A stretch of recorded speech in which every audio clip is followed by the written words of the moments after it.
দিনবার্তায় আপনাদের স্বাগত। আমি জয়দীপ। সংবাদ শিরোনাম। অমৃত আন্দোলনের পরিপ্রেক্ষিতে কারমিন্দির শপথ রাজ্যের বন ও পরিবেশ মন্ত্রী চন্দ্রমান পাটোয়ারি। এখন বিস্তারিত। অমৃত আন্দোলন বেশি করে গাছ লাগানোর আহ্বান। রাজ্য সরকার এদিকে অধিক তৎপর।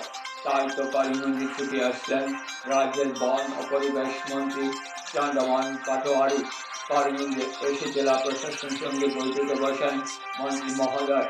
অমৃত আন্দোলন সহ অন্যান্য গুরুত্বপূর্ণ বিষয়াদি নিয়ে আলোচনা করেন তিনি। পরবর্তীতে সাংবাদিকদের মুখোমুখি হয়ে বন ও পরিবেশ মন্ত্রী এভাবে ব্যক্ত করেন। আমার প্রেসার যিখিনি আমার বন্ধু বান্ধবী আছে আমি মিটিংখন কৰি লওঁ তাৰপিছত আমি বাহিৰত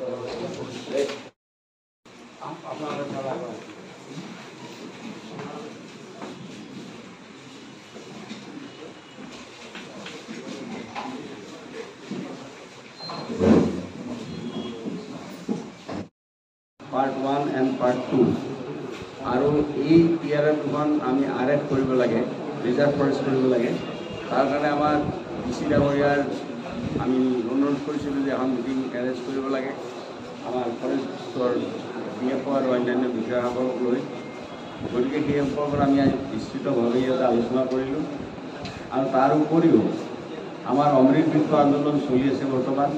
গতিকে অমৃত বৃক্ষ আন্দোলনত আমাৰ সন্তোষজনক কথাটো হ'ল যে মই আমাৰ কৰিমগঞ্জৰ DC ডাঙৰীয়া, আমাৰ ফৰেষ্টৰ DFO ডাঙৰীয়া, আমাৰ কনজাৰভেটৰ ডাঙৰীয়া আমি সকলোকে ধন্যবাদ দিছোঁ যে কৰিমগঞ্জ জিলাই যোৱাকালিয়ে তেওঁলোকৰ টাৰ্গেটটো এচিভ কৰিছে। গতিকে এইটো এটা খুব ভাল খবৰ। আৰু এইটো সম্ভৱ হৈছে সেইকাৰণে যে DC ডাঙৰীয়াই তত্বাৱধান লৈ আছে আৰু আমাৰ DFO আৰু কনজাৰভেটৰে এই ক্ষেত্ৰত যথেষ্টখিনি আগভাগ লৈছে আৰু ফৰেষ্টৰ বিষয়াসকলেও আগভাগ লৈছে। গতিকে এই দুটা বিষয় লৈ আমি আজি কৰিমগঞ্জলৈকে আহিছিলোঁ। গতিকে এইখিনি আজিৰ মূল বিষয়। আৰু দেখা গৈছে যে আপুনি তো বৃক্ষৰ কাৰণে আহিছে, অমৃত বৃক্ষৰ কাৰণে। দেখা গৈছে যে কৰিমগঞ্জত আগতে যেতিয়া আহিছিলে তেতিয়া আপোনালোকক কোৱা হৈছিল যে কৰিমগঞ্জত যি নৈ আছে, নৈৰ পৰা অবৈধ উপায়ে বালি তোলা হৈ আছে। এই ক্ষেত্ৰত বন বিভাগ দৃষ্টিও কোনো ব্যৱস্থা এই ক্ষেত্ৰত মই কৈছোঁ, এই ক্ষেত্ৰত মানে কথাটো হৈছে কি যে আপুনি যোৱাবাৰ কৰাৰ পিছত মই যোৱাবাৰৰ DFO বৰ্তমান নতুন আহিছোঁ। মই যোৱাবাৰৰ DFOক এই কথাখিনি কৈছিলোঁ। এতিয়া আজি যদি সেইখিনি কথা আকৌ চলি আছে তেতিয়া মই আজি DFOক কৈ যাম যাতে এনেকুৱা ধৰণৰ বেআইনী কাম হ'ব নোৱাৰে। দেখা গৈছে আমাৰ অসমৰ বালিখিনি বহিৰাগত মানে মিজোৰামত পাচাৰ হৈ থাকে উইদাউট চালান, উইদাউট GST।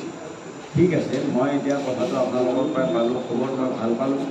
মই আজি আমাৰ কনজাৰভেটৰ আছে ইয়াত মোৰ লগত, কনজাৰভেটৰ 3খন জিলাই চাই মই আজি তেখেতক আজি কৈ যাম যাতে 3খন জিলাত DFOক তেওঁ এনেকুৱা ধৰণৰ অবৈধ যদি কাম চলি আছে এই কামখিনি বন্ধ কৰিবলৈ আমি তেখেতক কৈ যাম। আমাৰ তেখেতসকলে এই ব্যৱস্থাটো ল'ব, আমাৰ DC ডাঙৰীয়া আৰু SC ডাঙৰীয়াৰ লগত ল'ব।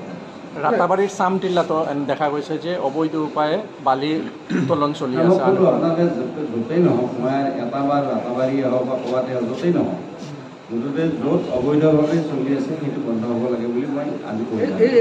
এই সন্দৰ্ভত আমি মানে বন বিভাগ আধিকাৰিকৰ লগত যোগাযোগ কৰিছোঁ, কিন্তু আজিলৈকে কোনো পদক্ষেপ গ্ৰহণ কৰিব পৰা নাই। তাকে মই কৈ যাম আজি মই কৈ যোৱাৰ পিছত কিবা পৰিৱৰ্তন হয় নেকি চাব, বুজি পাইছেনে? সেইটো কথা। কোটি কোটি টকা ৰাজস্ব নষ্ট হৈ আছে। নাই ঠিক আছে, এইটো আজি মই কৈ যাম কথাটো।